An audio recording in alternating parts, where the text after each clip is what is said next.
राधे राधे सभी को एक बार फिर से मेरे YouTube चैनल कहीं घूमने चले में आपका बहुत बहुत स्वागत है। तो वृंदावन में, मथुरा में, बरसाने में बहुत सारी जगहें हैं जहां हम दर्शन कर सकते हैं भगवान के। लेकिन आज हम जहां जा रहे हैं वहां आप श्री कृष्ण को महसूस कर सकते हैं। तो चलिए चलते हैं।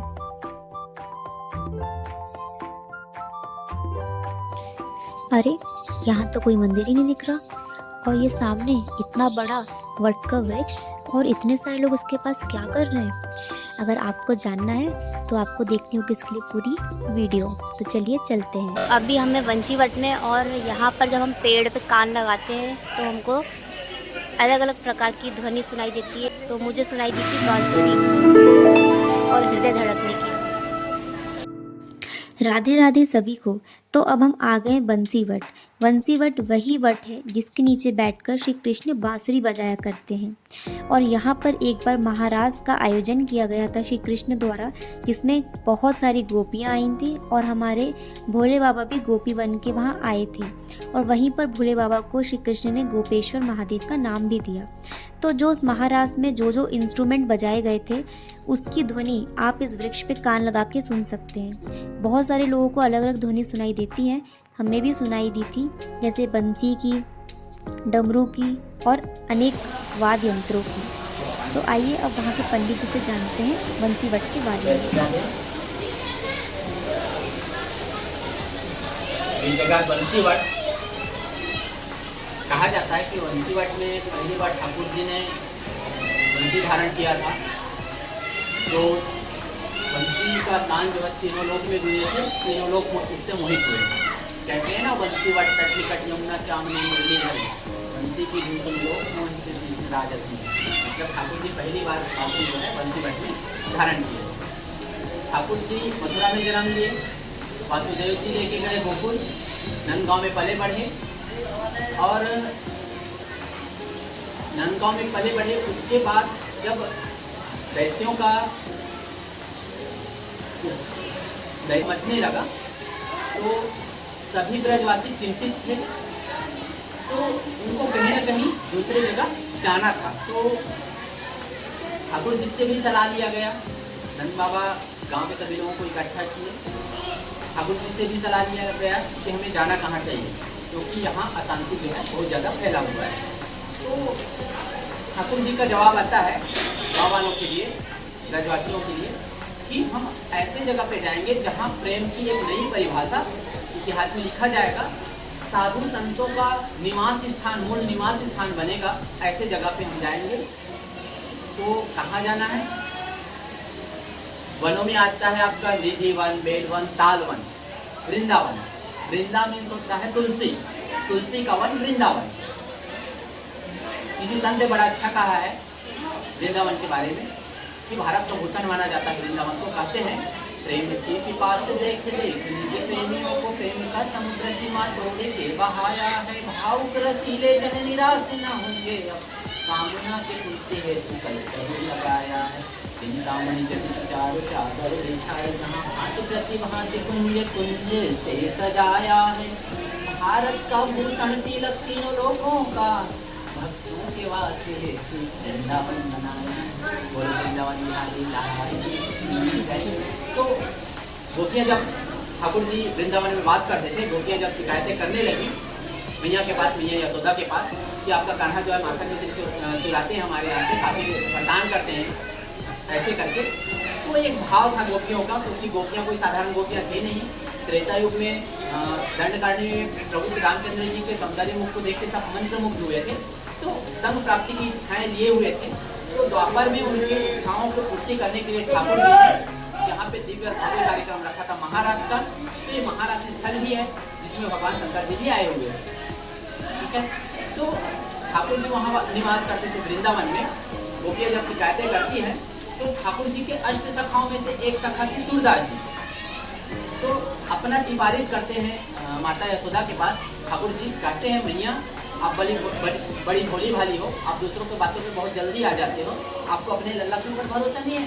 आपको तो मेरा पूरा टाइम आपको पता है, आप सुबह सुबह उठा के हमें मधुबन की तरफ भेज देते हो, पूरे 4 पहर का टाइम बंसीवट में बिताते हैं। कहते हैं ना, भोर हो गई के पीछे मधुबन मोहे पठायो, 4 पहर बंसीवट घटके सांझ परे घर आओ, मैया मुरी मैं नहीं माखन खायो। वो क्या झूठ बोलती है। आप भोली भाली उनके बातों पे बहुत जल्दी आ जाते हो। हमारे यहाँ माखन मिश्री की कमी नहीं है। हम दिन भर बंसीवट में रहते हैं 6 से 6 बजे तक, क्योंकि दिन भर में 4 पहर का ही टाइम होता है।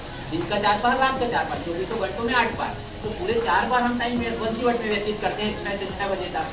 6 बजे आदमी थके हारे आएगा, भोजन प्रसादी पा के कहीं ना कहीं आराम करेगा। किसी के यहाँ चोरी माखन मिश्री का करने जाएगा नहीं। वैसे भी हमारे यहाँ माखन मिश्री की कमी नहीं है। तो गोपिया झूठ बोलती है।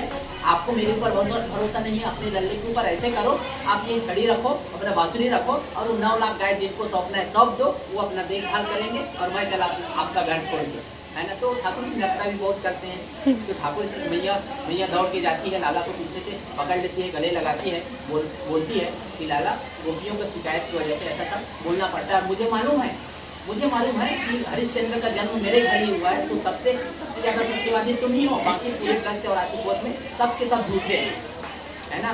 तो मैया का ये सब लाड है।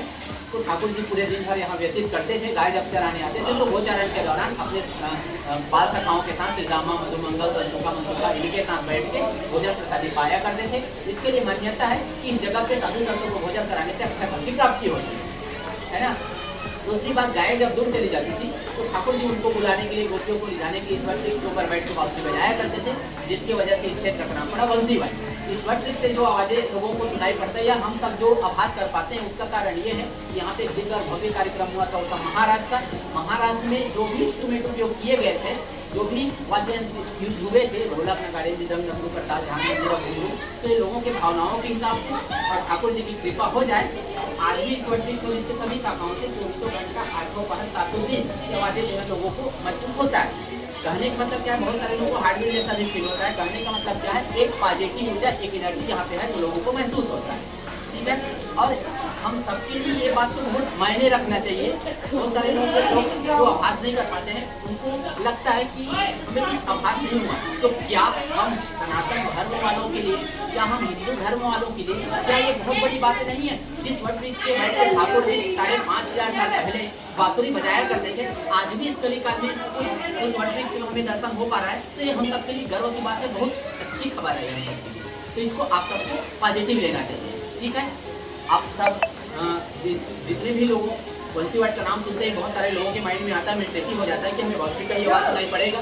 तो बांसुरी आप सबको पता होना चाहिए, बांसुरी ठाकुर जी बजाते हैं गोपियों के लिए, गायों के लिए, श्री जी के लिए, जो कि अद्भुत थे, असाधारण थे। मैंने पहले ही बताया कि ये दंड करने के टाइम में सब महान उच्चकोटि के तपस्वी थे, महान संत थे, संत प्राप्ति की इच्छाएं थी, उनकी इच्छाओं को पूर्ति करने के लिए भगवान का प्रादुर्भाव हमेशा भक्तों की इच्छाओं को पूर्ति करने के लिए होता है, न कि दैत्यों की विनाश के लिए।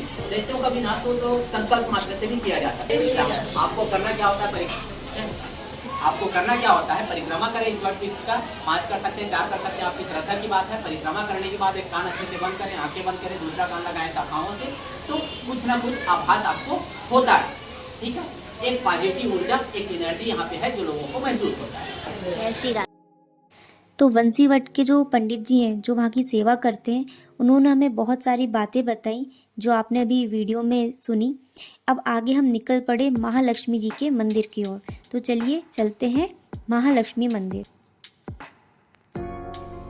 तो हम लोग पहुँच चुके हैं श्री महालक्ष्मी जी व गोपाल जी मंदिर बेलवन। तो आइए चलते हैं मंदिर के अंदर। तो यहाँ पर फोटोग्राफी अलाउ नहीं है, तो बाहर से ही जितना मैं लक्ष्मी जी की फ़ोटो ले पाई हूँ वो आप देख सकते हैं। आगे हम दर्शन करेंगे लक्ष्मी जी के और मंदिर के आसपास का हम भ्रमण करेंगे कि वहाँ पर क्या क्या है। तो चलिए चलते हैं। तो आप यहाँ पर वीडियो को पॉज करके बेलवन के बारे में पढ़ सकते हैं। तो मंदिर के प्रांगण में हमने बहुत सुंदर मोर देखा जो कि दाना खा रहा था वहाँ पे, और पहली बार हमने इतने पास से मोर को देखा। गांव में बहुत सारे मोर थे। जब हम यहाँ आ रहे थे महालक्ष्मी मंदिर, तो हमने रास्ते में बहुत सारे मोर देखे। और वहाँ पर बहुत सारी गैयाएँ भी देखी। ये श्री कृष्ण की ये भूमि है, तो यहाँ पर मोर तो होंगे ही, गैया तो होंगी ही। तो आप अगर भांडीर वन के साइड आते हैं यमुना पार करके, तो आपको वहाँ पर साक्षात श्री कृष्ण का अनुभव होगा। आगे हम मंदिर के आसपास और भी बहुत छोटे छोटे मंदिर थे, तो आप वहाँ पे भी आप दर्शन कर सकते हैं। Thank you for watching my vlog. Hare Krishna Hare Rama, जय हिंद जय भारत। तो मिलते हैं अगले व्लॉग में, जब तक लिए बाय। चैनल को लाइक करें, सब्सक्राइब करें, शेयर करें। Okay, thank you.